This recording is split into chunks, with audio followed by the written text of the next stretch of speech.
Hello, Assalamu alaikum everyone. Welcome to your 10th session of Book Clubs Across Borders between Sawat and Kandahar. The book that we are discussing today is Empires of the Indus by Alice Albania.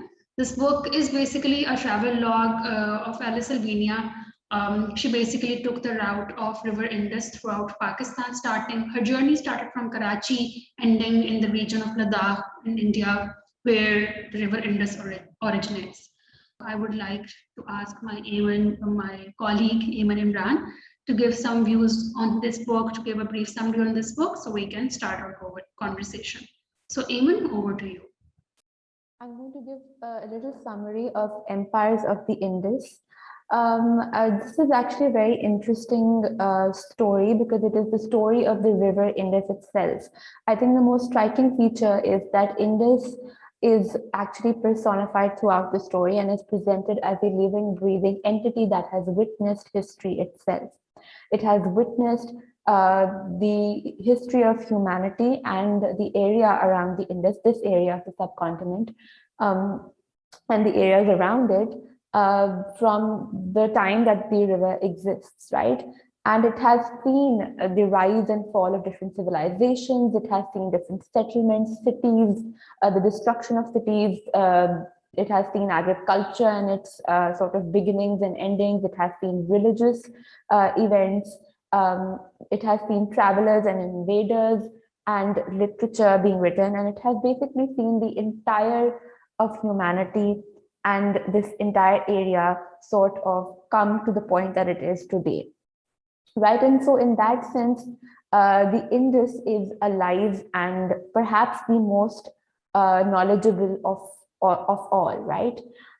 So the story is set around and revolving around the author who kind of travels upstream from the area of Karachi, where the river is ending and flowing into the river into the Arabian Sea, and from that area of Tata, I think.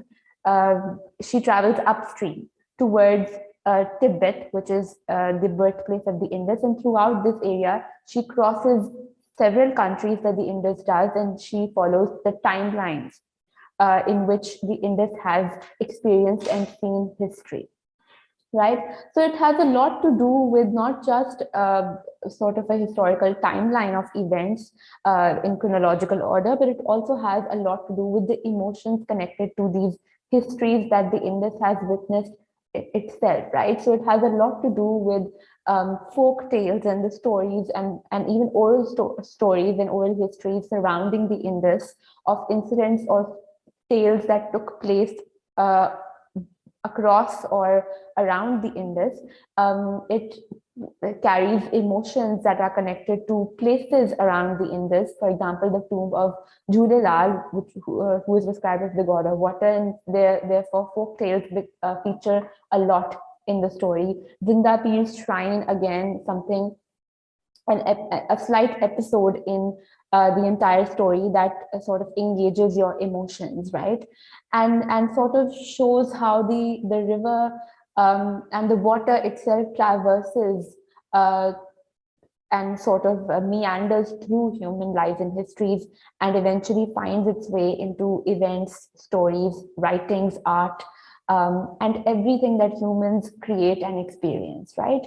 Another very striking feature of the story was how the Indus is depicted differently with different qualities at various points in the story, right? At some point, it is called Samandar, sort of depicting its might and its largeness and its sort of grandness, you would say, and power even. And again, at some point, it's called Sher, that is lion, again, depicting a different sort of quality, the quality of a certain sense of royalty, power, right? So it is called different names as well, which sort of, I think it really enhances that quality of the water of the Indus being alive and breathing and, experiencing history in real time and being knowledgeable and having seen a lot, right?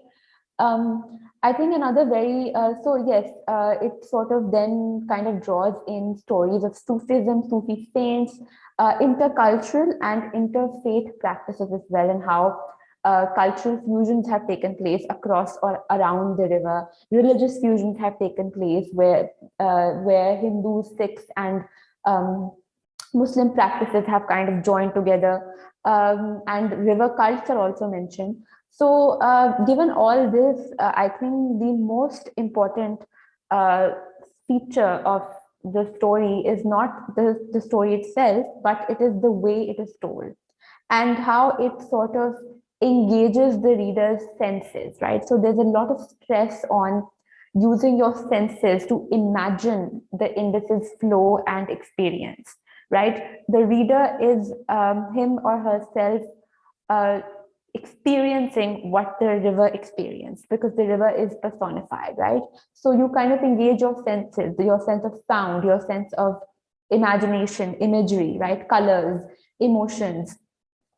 These are the aspects that sort of play the most important part in recreating that experience of the river, right? So it's a very lyrical, sort of a picturesque quality to the story. The sound of the water, the sounds of the land around it, the rhythmic or lyrical sort of quality of practicing agricultural methods, the imagery around the river, right?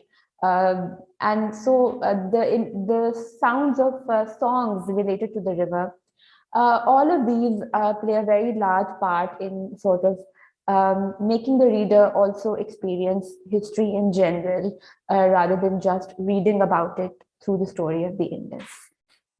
Thank you so much, everyone, for connecting with us today. It was lovely hearing from all of you. Keep on reading, keep on sharing books, keep on exchanging books with your friends, and we'll see you next time, inshallah. Allah Hafiz.